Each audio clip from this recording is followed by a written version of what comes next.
say mãi một đời vì nhau.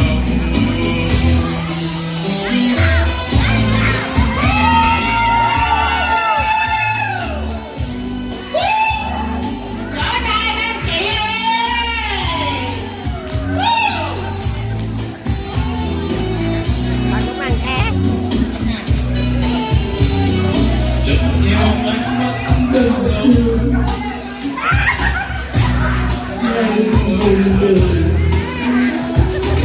đến đâu chẳng nói tình thương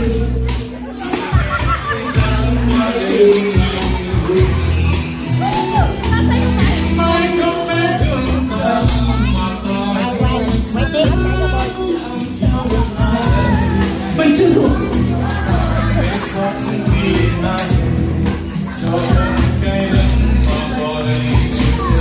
chỗ gì không phải chỉ thuộc này.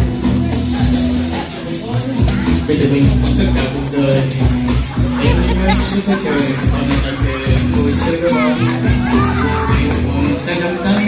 rồi còn ngồi giờ xa mai hai ta đã khóc ngoài đêm đen là lên dài chờ Đó sẽ không phải vì